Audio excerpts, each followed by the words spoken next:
Vijay sir படம் ஜனநாயகன் தாமதமாக இருந்தாலும் ஸ்டேஜில் வந்து அழுதுட்டு கண்ணன் மாதிரி தம்பி மாதிரி அப்படி இப்படின்னு அழுதுட்டு பின்னாடி போய் நடு ரோட்டில் விட்டுருவாங்க. அவர் எனக்கு ஆறுதல் சொல்லிட்டு இருக்காரு, நான் அவருக்கு ஆறுதல் சொல்லிட்டு இருக்கேன். சில படங்கள் சரியா போகல. ஒரு 350 யூடியூபர்ஸ் எல்லாரும் வந்து ஆளாளுக்கு ஒரு கதை, எனக்கு இல்லை அதாயிட்டான் இதாயிட்டான்னு. ஒரு விஜய் அண்ணனோட கடைசி படம் ஜனநாயகன் வராதது ஒரு மிகப்பெரிய வருத்தம். தம்பி ஆனந்தராஜ் இன்னும் ஏஜ் ஆனாலும் முடி கொட்டாமல் அப்படியே இருக்கிறாங்க.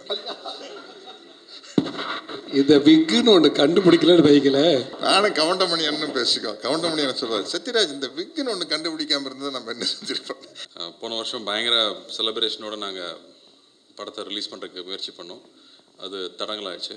எனக்கு முதல் படத்துலேயே அது நடந்திருக்கு. பல தடங்களுக்கு அப்புறம் தான் முதல் படமும் ரிலீஸ் ஆச்சு. அடுத்த படம் அதை விட தடங்களாச்சு. ஸோ தடங்கள் ஒன்றும் புதுசு இல்லை, பழகினது தான். ஆனால் வந்து ஞானவேல் இருந்த சுச்சுவேஷனில் வந்து அவர் எனக்கு ஆறுதல் சொல்லிட்டு இருக்காரு, நான் அவருக்கு ஆறுதல் சொல்லிட்டு இருக்கேன். நான் என்ன நினைக்கவே நினைக்காதீங்க. நீங்கள் நிம்மதியாக இருங்க, அதுதான் முக்கியம். ஏன்னா நாம் இருக்கிற எல்லா போராட்டத்துலேயும் ஜெயிச்சரணும்னு ஓடுறதுல வந்து ஹெல்த்தை விட்டுறோம். அதனால் ஹெல்த்தை மட்டும் செஞ்சு விடாமல் இருந்தீங்கன்னா போதுங்கிறது மட்டும் தான் அவர்கிட்ட நான் சொன்னது. எவ்வளோ ஸ்ட்ரெஸ் இருந்தாலும் அதை வந்து மனசுக்கு எடுத்துகிட்டு போகாமல் இருக்கணும்னு அவர்கிட்ட நான் எப்போவுமே நான் கேட்டுப்பேன். சினிமா பற்றி சொல்லும்போது சின்ன வயசில் அப்பா சொன்ன ஞாபகம் இருக்குது. இது மாதிரி ஒவ்வொரு அரசியலையுமே வந்து அது யாருக்கு போய் சேரணும்னு எழுதியிருக்குன்னு சொல்லுவாங்க. அது மாதிரி சினிமாவில் இருக்கிற ஒவ்வொரு ஃப்ரேம்லையுமே யார் இருக்கணும்னு எழுதியிருக்குன்னு சொல்லுவாங்க. ஏன்னா அவங்க படம் நடித்து முடிச்சுட்டா கூட கடைசியில் தியேட்டரில் வருவோமான்னு தெரியாது, அது கடைசியில் காணாமல் போயிடும்னு சொல்லுவாங்க. ஸோ அப்படி ஏற்கனவே நிறையா விஷயங்கள் நிர்ணயிக்கப்பட்டிருக்கு. ஸோ ஒரு நல்ல கதை, அதுக்கு தேவையான ஒரு டைரக்டரையும் தயாரிப்பாளரையும் நடிகர்களையும் தொழில்நுட்ப கலைஞர்களையும் அதுவே முடிவு பண்ணிக்கும்னு சொல்லுவாங்க. அது மாதிரி அது ஒரு லொக்கேஷன் அமையும் போதும் சரி, நிறைய சீனியர்ஸ் இந்த வார்த்தையை சொல்லிகிட்டே இருப்பாங்க. அதுக்கு தேவையான விஷயத்தை அதுவே அமைச்சுக்கோன்னு சொல்லிகிட்டே இருப்பாங்க. அதை நம்பினோம்னா நம்ம இன்னும் கொஞ்சம் நிம்மதியாக இருக்கலாம். இல்லைனா இந்த மாதிரி தாமதங்கள் வரும்போது ரொம்ப பதட்டம் அடையும், ஏன் வருதுன்னு நம்ம நினச்சிட்டே இருப்போம். பட் அதை நம்பும்போது நிச்சயமாக அது ஒரு பிளான் பண்ணி அது இப்போ தான் வரணும்னு நினச்சி வருது அப்படிங்கிறது புரிஞ்சுக்கிட்டோம்னா நாம் வந்து கவலை இல்லாமல் நம்ம கையில் இல்லாத ஒரு விஷயத்துக்காக நம்ம வருத்தப்படாமல் நிம்மதியாக இருக்க முடியும். அந்த வகையில் இந்த படம் ஒரு பெரிய தாமதத்துக்கு அப்புறம் பெரிய போராட்டத்துக்கு அப்புறமா இன்றைக்கி வந்து சேர்ந்துருக்கு. ஞானவேல் சொன்ன மாதிரியே நானும் நிறைய பேருக்கு ரொம்ப நன்றி கடன்பட்டிருக்கேன். முக்கியமாக அண்ணாக்கு அவ்வளோ பெரிய சப்போர்ட்டாக இருந்து இந்த படம் ரிலீஸ் ஆகிறதுக்கு பெரிய உதவியாக இருந்திருக்காரு. அதே மாதிரி ஃபினான்ஷியர்ஸ், டிஸ்ட்ரிபியூட்டர்ஸ், எக்ஸிபிட்டர்ஸ், நிறைய டெக்னீஷியன்ஸ். ஏன்னா வந்து ரிலீஸ் நெருங்க வந்து எல்லாருமே டபுள் த டைம், ஒரு 48 hours 50 hours வந்து தூங்காமல் வேலை செய்ய வேண்டியது இருந்துச்சு அந்த படத்தை கொண்டு வந்து சேர்க்கறதுக்கு. ஸோ எல்லா தொழில்நுட்ப கலைஞர்களுக்கும் இந்த டைமில் நான் என்னோட நன்றியை தெரிவிச்சுக்கிறேன். நலன் ஏன் இங்கே இல்லைன்னு கேட்டிங்கன்னா, அவர் திருவண்ணாமலையில் கோயில் சாமி கும்பிட்டுருக்காரு. நல்லபடியாக எந்த தடங்களும் இல்லாமல் படம் ரிலீஸ் ஆகி வெற்றி பெறணுங்கிறதுக்காக அவர் கோயிலில் உட்காந்துருக்காரு. அண்டு நலன் வந்து எல்லாருக்குமே ரொம்ப பிடிச்ச டைரக்டராக இருக்கார். ஆர்டிஸ்ட்க்கு மட்டும் இல்லை, டைரக்டர்ஸ்க்கே பிடிச்ச ஒரு டைரக்டராக இருக்கார். அவர் இந்த கான்செப்ட் கொண்டு வரும்போது நான் ஆடியோ ஃபங்க்ஷனே பேசியிருந்தேன். ரொம்ப பயமாக இருந்துச்சு, இந்த கேரக்டர் எடுத்து பண்ணுறதுக்கு வந்து ஒரு தனி ட்ரைனிங் வேணும். ஆனால் வந்து இதுக்கு நான் வரும்போதும் ட்ரைனிங் எடுத்துகிட்டு வரல, வந்து கற்றுக்கிட்டு தான் எல்லாமே. பட் பண்ணுறதை சின்சியராக பண்ணணும், எவ்வளோ பெஸ்ட்டாக பண்ண முடியும்னு ஒவ்வொரு நாளும் அதுக்கான ஹோம்ஒர்க் பண்ணி அவருடைய படங்களை திரும்ப பார்த்து, அவரோட க்ளோஸ்அப்ஸை திரும்ப பார்த்து அதை எப்படி கொண்டு வரலாம். ஏன்னா என்ன முகத்தை என்னாலே கொஞ்சம் நேரம் பார்க்கவே முடியாது. அதில் அவர் முகத்தை கொண்டு பொருத்தணும்னா எப்படி பொருத்துறதுன்றது ரொம்ப பயமாக இருந்துச்சு. பட் நலன் மாதிரி ஒரு டெக்னீஷியன், ஜார்ஜ் மாதிரி ஒரு கேமராமேன் இருக்கும்போது, வெற்றி மாதிரி எடிட்டர்ஸ் இருக்கும்போது அவங்களோட சப்போர்ட்டில் அதை ப்ரெசென்ட் பண்ண முடியும்னு நம்பிக்கை வந்துச்சு. ஸோ ஃபஸ்ட்டு ஒரு சீன் டெஸ்ட் ஷூட் பண்ணி பார்த்ததுக்கப்புறமா தான் ஓகே இந்த வழியில் போயிடலான்னு நினச்சி தைரியமாக கொண்டு வந்தோம். ஆனால் அதுக்கப்புறமா சந்தோஷ் நாராயணனோட இசை டெஃபினட்டாக அது இன்னும் மேலே எடுத்துகிட்டு போயிருக்குன்னு சொல்லலாம். ஏன்னா நலன் யோசிக்கும் போது சொன்னார், ஒரு சூப்பர் ஹீரோ ஃபில்ம் மாதிரி ஒன்று பண்ணணும், ஒரு என்டர்டெய்னிங்கான ஃபில்ம், ஒரு கமர்ஷியல் ஃபில்ம் பண்ணணும். ஆனால் அது வந்து மாடர்னாக இருக்கணும். அதுக்கு சூப்பர் ஹீரோ கேரக்டருக்கு எங்கே போகிறதுனா, அது எப்பவுமே சூப்பர்மேன் பேட்மேனாக இருக்கணும்னு அவசியம் இல்லை, கற்பனை கேரக்டராக இருக்கணும்னு அவசியம் இல்லை. நம்ம சொசைட்டிலேயே வந்து சூப்பர் ஹீரோஸ் இருந்திருக்காங்க. எம்ஜிஆர் அவர்கள் பார்த்தா அவர் ரியல் லைஃப்லேயும் சரி ஸ்க்ரீன்லேயும் சரி ஒரு மாஸ் ஹீரோவாகவே இருந்திருக்காரு. அவ்வளோ விஷயங்கள் வந்து எதிர்பார்க்க முடியாத விஷயங்கள், மனிதநேயம் மிக்க விஷயங்கள் பண்ணிகிட்டே இருந்திருக்காரு. அவர் ஏன் திரும்ப வரக்கூடாது அப்படின்னு அவர் யோசித்து கொண்டு வந்தது. அவர் தைரியமாக யோசிச்சிட்டாரு. ஆனால் எக்ஸிக்யூட் பண்ணுறது அவ்வளோ சிம்பிளாக இல்லை, பெரிய விஷயமா இருந்துச்சு. அண்ட் அவரை பற்றி தெரிஞ்சுக்க அவர் மேலே இருக்க மரியாதை கூட்டிகிட்டே இருந்துச்சு. யூஸ்வலாக வந்து படம் ரிலீஸ்க்கு முன்னாடி ஆழ்வார்பேட்டை ஆஞ்சநேயர் கோயிலுக்கு போய் நானும் ஞானவேலும் கும்பிட்டு வருவோம். ஆனால் இந்த வாட்டி வந்து வாத்தியார் வச்சு படம் எடுத்ததுனால அவர் சமாதிக்கு போய் கும்பிடணுன்னு ஆசையாக இருந்துச்சு. அது முதலே நாங்கள் போகணும்னு நினச்சோம், அப்போ ரிலீஸ் தள்ளி போச்சு. இன்றைக்கி வந்து எந்த தடையும் இல்லாமல் நாளைக்கு ரிலீஸ் ஆகணுங்கிறதுக்காகவே காலையில் போய் கும்பிட்டு வரலான்னு போயிருந்தோம். அங்கே போய் நிற்கும் போது அங்கே இருக்கிற உணர்வே வேறையாக இருந்துச்சு. இங்கே இருக்கிறவர் எப்போவோ இறந்துட்டார், 40 வருஷம் ஆச்சுன்னு நினைக்கிறேன். ஆனால் அங்கே போய் நிற்கும் போது இன்னும் அவரை பற்றி நம்ம நினச்சிட்ருக்கோம், இன்னும் அவரை பற்றி ஒரு சினிமா எடுக்கணும்னு ஆசைப்பட்றோம். அவருடைய இமேஜ் இன்னும் அவ்வளோ ஸ்ட்ராங்காக இருக்குது. அங்கே போய் அவரை கும்பிட்டுட்டு வரும்போது அதில் இருக்கிற உணர்வே வேறு. எனக்கு தெரிஞ்சு நிறையா விஷயங்கள் சேர்ந்து வந்து அமைஞ்சதுக்கு அவரோட பிளெஸிங் நிச்சயமாக இருக்குன்னு நான் நம்புகிறேன். ஸோ இந்த படம் பொங்கலுக்கு ரிலீஸ் ஆகுது. ரொம்ப வருஷத்துக்கு அப்புறமா எனக்கு ஒரு பொங்கல் ரிலீஸுங்கிறது எனக்கு ரொம்ப ரொம்ப சந்தோஷம். அந்த படம் குழந்தைங்களோட பார்த்து என்ஜாய் பண்ணக்கூடிய ஒரு ஜாலியான படம் தான் அது. அதில் சாங்ஸும் ஃபைட்டும் காமெடியும் எல்லாம் மிக்ஸ் ஆகிருக்கு. ஸோ நிச்சயமாக நலனுடைய ஃபேன்ஸுக்கும் சரி, பொங்கல் செலிப்ரேட் பண்ணணுன்னு வரவங்களுக்கும் சரி ரொம்ப எக்ஸைட்டிங்காக இருக்கும்னு நம்புகிறேன். அது சந்தோஷ் நாராயணன் வந்து அதை இன்னும் ஒரு அழகான எக்ஸ்பீரியன்ஸாக மாற்றிருக்காரு. அவருக்கும் என்னுடைய நன்றியை தெரிவிச்சுக்கிறேன். ஹீரோயின் தட்டுப்பாடு இருக்குன்னு தமிழ் சினிமாவில் சொல்லிட்டு இருக்கும்போது நாங்கள் ஒரு நல்ல ஹீரோயினை இன்ட்ரடியூஸ் பண்ணுறோங்கிறதுல ரொம்ப ரொம்ப பெருமை. அவங்க ஏற்கனவே இன்ட்ரடியூஸ் ஆன ஹீரோயின் பயங்கர டேலண்டட்.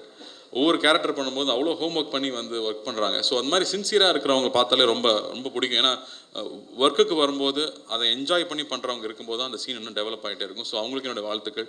இந்த படம் அவங்களும் ரொம்ப நாளாக வெயிட்டிங், ஒரு படம் ரிலீஸ் ஆகிறதுக்காக ரொம்ப நாளாக வெயிட்டிங்.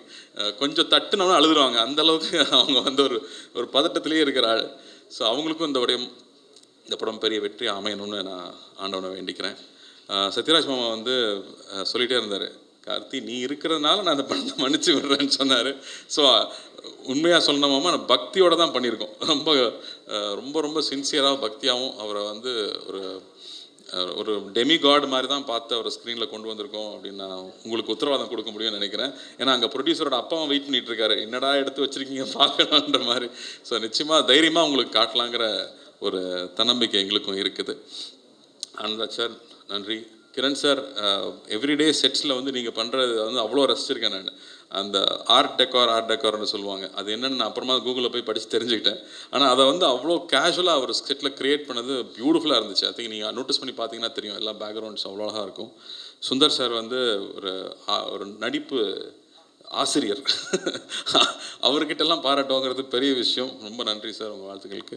அண்ட் வெற்றி, எவ்வளோ நாள் உட்காந்து செதுக்கியிருப்பீங்கன்னு தெரியும் அந்த படத்துக்கு, உங்களுக்கும் என்னோட நன்றி. And Shilpa, taking bold and unusual characters அவ்வளோ ஈஸி இல்லை, அதை எடுத்துகிட்டு பண்ணதுக்கு உங்களுக்கும் கங்க்ராச்சுலேஷன்ஸ்.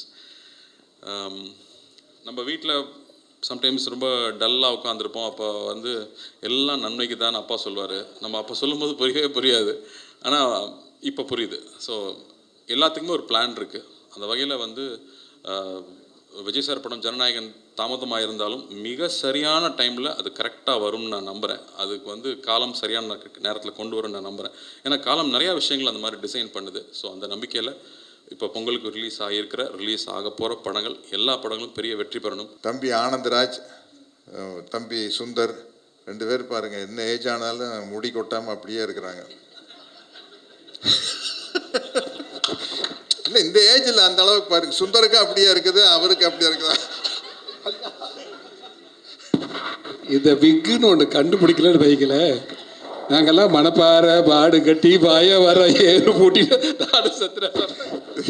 நானும் கவுண்டமணி அண்ணன் பேசிக்கோம். கவுண்டமணி என்ன சொல்வார், சத்யராஜ் இந்த விக்குன்னு ஒன்று கண்டுபிடிக்காமல் இருந்தால் நம்ம என்ன செஞ்சுருப்போம், எங்கேயாச்சும் ஊரில் மாடு மேய்ச்சிட்டு இருந்திருப்போம் அப்படின்பா. அதுக்கு நம்மளுக்கு 1 2 3 எல்லாம் தெரியணும்ல. முதலாளி கேட்பான்ல, அப்போ இத்தனை மாடு ஓட்டிகிட்டு போனால் திருப்பி வரையில கணக்கு கரெக்டாக இருக்கிறாங்க நம்மளுக்கு. அப்படி காமெடியாக பேசிகிட்டு இருப்போம்.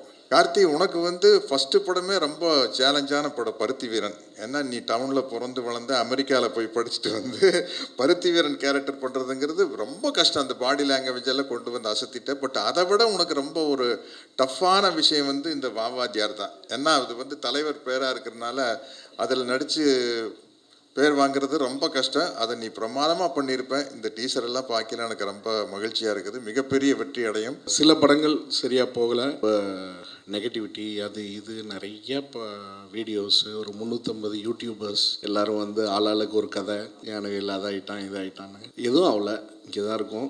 சினிமாவில் பயங்கர நெகட்டிவிட்டி, பயங்கர ஒரு டாக்ஸிக்னஸ்ஸு. ஐயோ அவருக்கு அவ்வளோ கடன் இருக்குது, இவ்வளோ கடன் இருக்குது.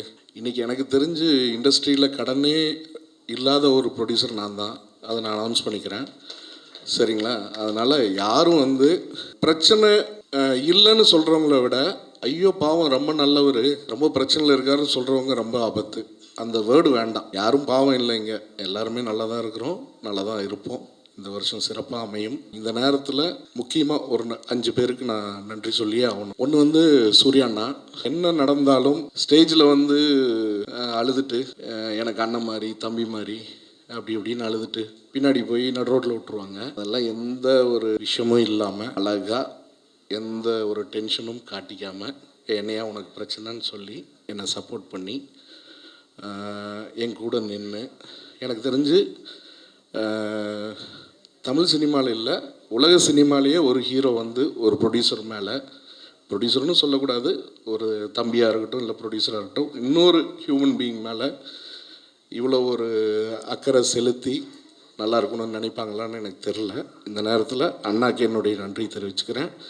ஏன்னா என்னுடைய டஃப் ப்ராசஸை ரொம்ப சிம்பிளாக ரொம்ப அழகாக ஹேண்டில் பண்ணுறதுக்கு எனக்கு தைரியம் கொடுத்தாரு, எல்லா உதவிகளும் செஞ்சார். இந்த நேரத்தில் அதுக்கு நன்றி தெரிவிச்சுக்கிறேன். அதுக்கப்புறம் திரு கேவிஎன் சார், இன்றைக்கி வந்து பராசக்தி 9ஆம் தேதி வந்து அது மிகப்பெரிய வெற்றி அடைஞ்சிருந்தது. அதோட டிக்கெட் சேல் ஆகட்டும், எல்லா விஷயங்களும் வேறு லெவலில் இருந்துச்சு. தமிழ் சினிமாவுடைய மைல்ஸ்டோனை வேறு ஒரு லெவலுக்கு கொண்டு போய் வைக்கக்கூடிய புக்கிங்ஸ் நடந்திருந்தது. ஒரு தயாரிப்பாளராக போன மாதம் நாங்கள் டிசம்பர் மாதம் இந்த படத்தை ரிலீஸ் பண்ணியிருக்க வேண்டியது. ஆனால் ஒரு சில காரணங்கள்னால பண்ண முடியாமல் போச்சு. சத்யராஜ் மாமா சொன்ன மாதிரி இதை விட சிறந்த ஒரு ரிலீஸ் டேட் அமையாது.